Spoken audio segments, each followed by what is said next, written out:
Ito wala tong scanner mga bay para kahit kayo alam niyo kung paano yung mga diskarte. Yun mga bay, ngayon tuturuan ko kayo kung paano ba yung step by step diagnosing kapag palyado yung makina natin, okay?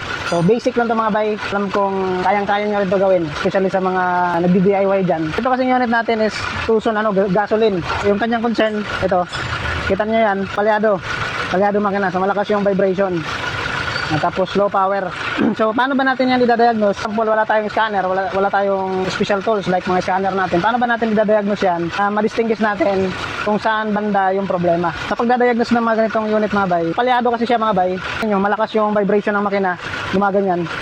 Ibig sabihin yan mga bay, may isa or dalawang cylinder dyan na hindi gumagana. Ibig sabihin, patay na cylinder, kaya malakas yung vibration ng makina natin. Paano ba natin siya malalaman kung saan banda yung mga cylinder na yon? So, ganito lang siya. First, tanggalin muna natin yung engine cover pala. What I mean, engine cover. So, tatanggalin natin to. So, syempre, patayin muna natin.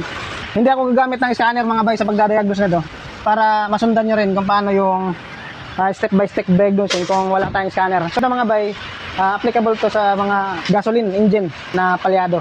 So, tanggalin lang natin tong engine cover. Ayan. Bakit natin ito tatanggalin? So para ma-access natin yung ignition coil mga bay. Ito. Ayan, yung ignition coil natin. So nandito yung ignition coil natin. So luluwagan lang natin tong apat na bolt. 1, 2, 3, 4. So yung kailangan lang natin dito, kailangan natin ng juice dyan. Tanggalin lang natin ito mga bay. Basic lang tong trabaho na to. So sa mga nagdi-DIY, kayang-kaya nyo to. So wala tayong gamit na scanner dito. Ano to? Old style na diagnosing pero effective naman. So kapag natanggalan natin yung mga bolt dito sa ignition coil, papanda rin natin ulit. Okay, yung sasakyan. So ngayon, kapag andar natin, isa-isahin natin bubunutin yung ignition coil. Okay, ito, ganyan. Isa-isahin natin pagbunot yung ignition coil natin. So bakit ba natin gagawin yan? Para ma-distinguish natin kung saang cylinder yung palyado. Okay?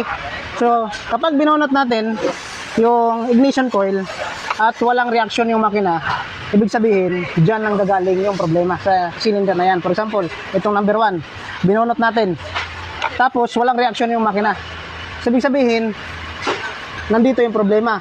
Pero, kapag binunot natin at nanginig yung makina, lalong lumakas yung vibration, ibig sabihin, gumagana pa yung cylinder na yan. So, ngayon, papanda rin natin. Ngayon, isa-isahin natin pagbunutin yung ignition coil. So, tingnan natin kung kakaroon ng vibration. Okay? So, unahin natin number 1.